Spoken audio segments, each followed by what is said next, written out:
Jai Shri Krishna, my dear ones. We have been together for the last 4 videos and this is going to be the 5th one. This is also the most vital one. अब आज हमें ये जानना बहुत आवश्यक है कि आखिर सब कुछ जानते हुए भी हम धर्म को छोड़ते ही क्यों हैं? ऐसा हम करते ही क्यों हैं कि हमारा नाश हो? इसका उत्तर केवल एक है और वो उत्तर है हम अपने आप को ही नहीं जानते। यदि मैं आपसे पूछूं आप कौन हैं तो आप क्या उत्तर देंगे? आप अपना नाम बताएंगे, अपना लिंग बताएंगे और इस तरह आप अपना विवरण देंगे। तो ये एक परिचय आपका आपके अनुसार है। अब एक चीज़ पर ध्यान दीजिएगा कि जब आप अपना इस तरह से विवरण देते हैं तो एक शब्द आप बार बार प्रयोग करते हैं और वो शब्द है मैं, आई। ये मैं शब्द का प्रयोग आप अपने लिए बताने के लिए भी करते हैं, आपके माता पिता अपने विषय में बताने के लिए भी करते हैं, उनके माता पिता भी अपने विषय में मैं करके ही बताते हैं। इस प्रकार से यदि आप किसी भी व्यक्ति को देखें तो हर व्यक्ति अपने विषय में मैं करके बताता है। ये मैं ही आत्म है और इस मैं का जो होल्डर है, जो इसका स्वामी है, वही है आत्मा। अब एक प्रश्न का उत्तर दीजिए, जब आप सो रहे होते हैं तो आपका ये मैं कहाँ जाता है? आप जब सो रहे होते हैं तो आपके आसपास के लोग जानते हैं कि आप हैं, केवल आपको ये अनुभूति नहीं होती कि आप हैं। आप होकर भी नहीं होते। एक जीरो होता है, एक शून्य, एक वॉइड। जब आप जागते हैं यानी कि जब आपकी नींद खुलती है तो ज़रा ध्यान दीजिएगा कि किस क्रम में आपकी चेतना वापस आती है। जब आप गहरी नींद में होते हैं और नींद खुलती है तो सबसे पहले है समथिंग एग्जिस्ट्स, ये भाव आता है, कोई है, इसकी भावना आती है। फिर नेक्स्ट आता है मैं हूँ, मैं कौन हूँ, इसका भान आता है। इसके बाद बुद्धि और मन अपनी अपनी मेमोरीज और अपने अपने विचार लेकर सामने आ जाते हैं। इस तरह से आपका पूरा का पूरा सिस्टम रिबूट होता है। अब यदि सोने से पहले आप अपनी किसी परीक्षा की चिंता में सोए थे, किसी परीक्षा के परिणाम के भय में सोए थे, या आपकी किसी मित्र से अनबन हो गई थी, उसकी नेगेटिविटी के साथ सोए थे, या आज कोई क्रिकेट मैच है उसके उत्साह, उसके एक्साइटमेंट के साथ सोए थे, तो ये सारे के सारे वापस आ जाते हैं और आप फिर से अपने फिजिकल बॉडी को अनुभव करने लग जाते हैं। ये जो आप हैं, जिस रूप में आपको अन्य लोग पहचानते हैं, ये तो आपके माँ के गर्भ से बाहर आने के बाद की कहानी है। विज्ञान ये सिद्ध कर चुका है कि माँ के गर्भ में 5वें महीने के आसपास किसी शिशु के शरीर में नर्वस सिस्टम यानी कि तंत्रिका तंत्र एक्टिव हो जाता है, सक्रिय हो जाता है। उससे पहले शिशु अपने शरीर को हिला डुला नहीं सकता, यानी कि शरीर का संज्ञान, शरीर का कॉग्निसेंस, शरीर की अवेयरनेस नहीं रहती। परंतु मैं होता हूँ। क्या ऐसा है कि जन्म से पहले आप नहीं थे? मृत्यु क्या है? मृत्यु को जानने के लिए आज एक छोटी सी एक्सरसाइज करेंगे हम लोग। अगर आप किसी ऐसी जगह पर हैं जहां थोड़ा शोर शराबा है तो मेरा अनुरोध है कि आप किसी शांति वाले स्थान पर चले जाएं, और यदि बहुत तेज हवा चल रही है तो हवा को थोड़ा हल्का कर लीजिए। अब आप क्या करेंगे, अपनी इन दोनों हथेलियों के जो सेंट्रल पार्ट है इसको आप जोर जोर से रगड़ेंगे और इसको इस प्रकार के अनुभूति के साथ जैसे जगाएंगे, आप वेकअप, जागो, इस भाव से आप इसको हिलाएंगे, रगड़ेंगे। इसी प्रक्रिया को आप अपने अंगूठे के टिप के साथ, अंगूठे का जो ये छोर है इसके साथ भी रिपीट करेंगे। इसको इसी तरह से हिलाएंगे और इससे कहेंगे जागो, जागो, जागो, जागो। Then you will repeat it with your next finger. इसके साथ भी आप ऐसे ही इसके टिप को आप इसी प्रकार से छेड़ेंगे, इसको जोर जोर से झकझोरेंगे और ऐसा अनुभूति लाएंगे जैसे कि आप किसी को जगा रहे हैं। फिर आप अपनी अगली उंगली के साथ भी यही प्रक्रिया दोहराएंगे। इसके बाद नेक्स्ट, आज आप सोच रहे होंगे ये क्या हो रहा है, तो आज आप अपने आई को थोड़ा और अच्छे से पहचानने का प्रयास कर रहे हैं, जिससे कि आप ये जान सकें कि श्रीमद् भगवद गीता को जो सुनेगा वो कौन है, जिससे कि आपको श्रीमद् भगवद गीता अपने पूरे के पूरे वैभव में समझ में आए। योर थंब, योर अंगूठा, अंगुष्ठ, योर इंडेक्स फिंगर, तर्जनी, योर मिडिल फिंगर, मध्यमा, अनामिका यानी कि रिंग फिंगर, कनिष्ठा यानी कि लिटिल फिंगर। अब आपने सारी की सारी उंगलियों के ये जो पोर हैं इनको जोर जोर से हिलाकर जगा दिया है। आप सोच रहे होंगे ये किसको जगाया जा रहा है, अभी पता चल जाएगा। अब आप क्या करेंगे, अपनी आंखें बंद करेंगे और अपनी हथेलियों को थोड़ा इस तरह से रगड़ेंगे, आपस में थोड़ा सा इस तरह से इनको मलेंगे, जिससे कि आपका जो सेंसिटिविटी, संवेदना है जो आपकी हथेलियों की, ये आपको बहुत अच्छे से अनुभव में आ जाए। इसके बाद आप अपनी हथेलियों को थोड़ा दूर लेकर जाएंगे और फिर इनको एक दूसरे के पास लाएंगे, बहुत आराम से, बिल्कुल शिथिल होकर, और आपकी हथेलियों पर आपको जो कुछ भी अनुभव होते हैं उन पर बस ध्यान देंगे। फिर दूर लेकर जाएंगे, फिर पास लेकर आएंगे, फिर दूर लेकर जाएंगे, फिर पास लेकर आएंगे। अब इतना पास लेकर आएंगे कि तकरीबन 3 से 4 इंच का फासला इन दोनों हथेलियों के बीच में रह जाए, और इस 3 से 4 इंच की दूरी के बाद फिर आप इनको एक दूसरे से दूर ले जाएंगे, फिर इनको पास लेकर आएंगे और 3 से 4 इंच की दूरी तक इनको फिर लाकर स्थिर कर देंगे, फिर पीछे लेकर जाएंगे, फिर आगे लेकर आएंगे।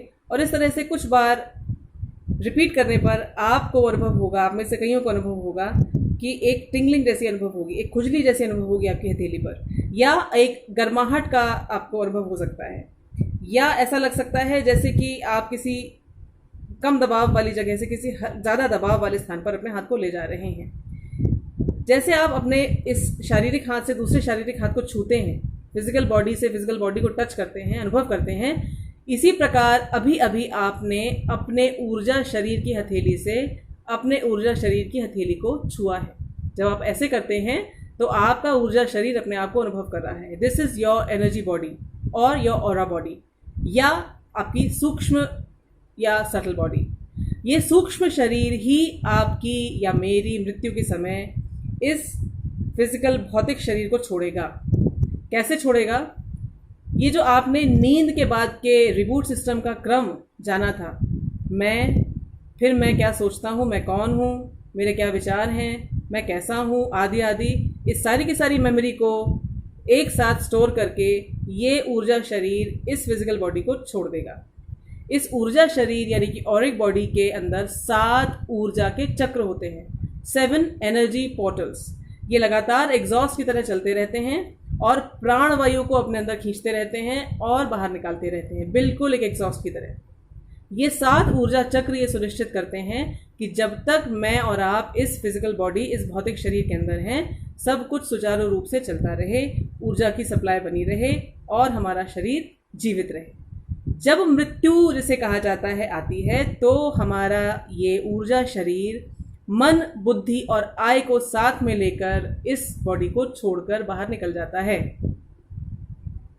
दुनिया को लगता है हम मर गए, लेकिन हम केवल इस फिजिकल बॉडी को छोड़कर अगली पहचान की जर्नी पर निकल पड़ते हैं। I am Surabhi, I am a pranic healer, I am a teacher, ये कहकर मैं जिस पहचान को अब तक जी रही थी, जब इस शरीर को मैं छोड़ूंगी तो इस पहचान को मैं लेकर निकलूंगी तो, लेकिन अगला पड़ाव मेरा एक नई पहचान होगा।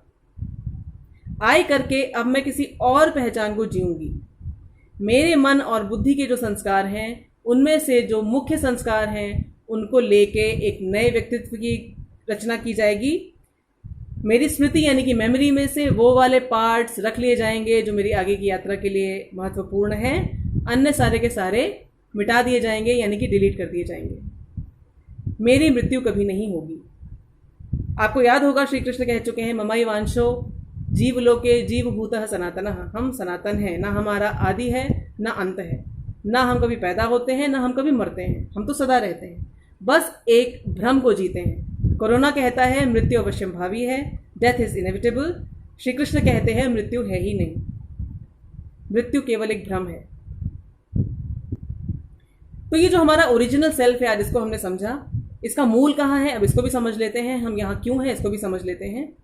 जैसे हम नींद से जागते हैं और तब हमारी मैं की चेतना आती है, उसी तरह से जो हमारा स्रोत है, हमारा जो ओरिजिन है, जैसे हम परमेश्वर कहते हैं, वो जब था, जब सब कुछ स्टिल था, जब सब कुछ बिल्कुल शांत था, जब कोई कंपन नहीं था, कोई हलचल नहीं थी, और जब ये चेतना में आया, मैं की चेतना में आया, तो इसने अपने होने के आनंद को जाना, जिसे हमारे शास्त्र सच्चिदानंद कहते हैं।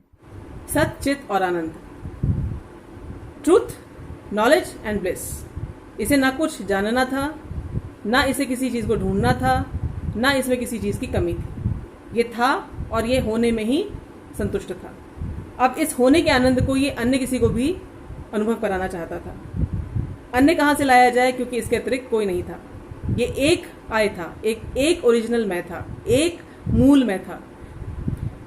अब इस एक ने अपने आनंद को अन्य लोगों को भी भोग कराऊं, इस इच्छा से ये संकल्प लिया, ये डिटरमिन किया, एको अहम बहुश्याम, वन आई बिकम मेनी, एक मैं बहुत सारे मैं बन जाऊं। एक मैं से बहुत सारे मैं कैसे बनूं, इसके लिए अपनी एक बड़ी ज़बरदस्त शक्ति का प्रयोग किया। इसने अपने ही आप से योग करके, उस शक्ति को प्रयोग करके अपने आप को ही एक इल्यूजन में डाला, एक भुलावे में डाला और बहुत सारे रूपों में ये बट गया, जिसको इसने कहा ममई वांशः, अपने ही अंश जो कि मैं और आप हैं। इसके बाद हमको बनाने के बाद, हमको अपने से अलग करने के बाद, जिसको शास्त्रीय भाषा में विसर्ग कहते हैं, इन सब अलग अलग अंशों को भी आई एम सेपरेट आइडेंटिटी, मैं एक अलग इंडिविजुअल आइडेंटिटी हूँ, मैं एक अलग व्यक्तिगत पहचान हूँ, इसको जीने के लिए एक अलग शक्ति का प्रयोग किया गया जिसको कहा जाता है महामाया, द ग्रेट इल्यूजन। इसके अंतर्गत, इसके इन्फ्लुएंस में हम सारे के सारे अपने आप को एक अलग आई मानते हैं, एक अलग मैं मानते हैं। अभी सारे के सारे जो मैं हैं, इनका एकमात्र होने का कारण क्या है? आनंद का भोग करना, आनंद को जानना, क्योंकि इनका सृजन, इनका क्रिएशन ही आनंद को भोग करने के लिए किया गया है। लेकिन एक डिफ़ॉल्ट एरर है इस सृष्टि में, हमारे बनने में, कि हम अपने उस ओरिजिनल आनंद की अवस्था से थोड़े नीचे खिसक आते हैं। उस आनंद को वापस पाने के लिए, जो हमारे जन्म का एकमात्र उद्देश्य है, हम क्या करते हैं? हमारे पास जो टूल्स, जो उपकरण अवेलेबल हैं, जो उपलब्ध हैं, हम उनका प्रयोग करते हैं। ये करके मैं बार बार अपनी पहचान बदलूंगी। आपके बर्थ का, मेरे बर्थ का उद्देश्य, इस सृष्टि का उद्देश्य केवल ये है कि जिसने हमें बनाया या जिसने हमें अपने आप से उत्पन्न किया, वो हमें आनंद देना चाहता है। उसे हमसे कुछ भी नहीं चाहिए, क्योंकि वो अपने आप में पूर्ण है और वो हमें हमारी परिपूर्णता का अनुभव कराना चाहता है। इस परिपूर्णता को अनुभव करने के प्रयास में हम बार बार एक नई पहचान को अपने पर ओढ़ लेते हैं। आदिगुरु शंकराचार्य ने कहा है, पुनरपि जननम पुनरपि मरणम पुनरपि जननी जठरे शयनम। बार बार जन्म, बार बार मरण, बार बार माँ के पेट में लेटना, यही हमारी गति हो जाती है। जब माँ के पेट से बाहर आते हैं तो कुछ समय अपने माता और पिता की दी हुई एक पहचान को जीते हैं। जब मरते हैं तो लोग मानते हैं कि मैं मर गया, पर मैं कभी नहीं मरता, मैं तो अमर हूँ, क्योंकि मैं अमर की संतान हूँ। और अपनी उस अमरता को ढूंढने के लिए ही हम श्रीमद् भगवद गीता को पढ़ रहे हैं। अर्जुन को श्री कृष्ण कहते हैं, न त्वेवाहम जातु नासम न त्वम नेमे जनाधिपाः न चैव न भविष्यामः सर्वे वयमतः परम। न तो कभी ऐसा था कि मैं न रहा हूँ, या अर्जुन तुम न रहे हो, या ये सारे के सारे राजा न रहे हों, ना ही भविष्य में कभी ऐसा होगा कि हम सब न रहें। श्रीमद् भगवद गीता मरने वालों को सुनाई जाती है। ये कुछ ऐसा है जैसे किसी दुर्घटनाग्रस्त रेलगाड़ी में जब कोई व्यक्ति मरने वाला हो तो उसमें सवार अन्य लोग उसको उस गाड़ी का पता बताएं जिसमें उसे वास्तव में चढ़ना चाहिए था। श्रीमद् भगवद गीता मरने वालों को नहीं सुनानी है। श्रीमद् भगवद गीता तो उन्हें सुनानी है जो जीना चाहते हैं। श्रीमद् भगवद गीता तो श्री कृष्ण की मुरली की तान है। ये तो जीवन का शास्त्र है। इसका मृत्यु की मनहूसियत से क्या लेना देना। आप और मैं अमर हैं। जिसको मरना है वो सिर्फ एक भ्रम है। इस भ्रम को यदि हम हमेशा हमेशा के लिए मार दें तो हमारे लिए कोई मृत्यु नहीं है। तो अगले वीडियो से हम अपनी श्रीमद् भगवद गीता की यात्रा को शुरू करेंगे और एक एक श्लोक करके हम अर्जुन जी की तरह आगे बढ़ेंगे, जानेंगे अपने और अपने रचयिता के पूरे रहस्य को, समझेंगे अपने अस्तित्व के पीछे के कारण को, अपने उद्देश्य को, और जानेंगे ये भी कि हमको ऐसे कैसे जीना चाहिए कि जब तक जिएं तब तक भी आनंद आए, और जब इस शरीर को छोड़कर जाएं तो कोई भय ना हो, और इस शरीर को छोड़कर जिस पड़ाव के लिए हम निकलें वो कैसा हो। तो आज से अपने आप को ये बार बार याद दिलाइए कि आप अमर हैं, मैं अमर हूँ, आई एम इमॉर्टल, मृत्यु कभी मुझे छू भी नहीं सकती। और इस संकल्प, इस डिटर्मिनेशन के साथ अगले वीडियो में मैं आपसे फिर से मिलूंगी। तब तक के लिए आप अपने आसपास के वातावरण में प्रसन्नता फैलाते रहिए, पॉजिटिविटी फैलाते रहिए, अपने आप को याद दिलाते रहिए कि आप किसके अंश हैं। जय श्री कृष्ण।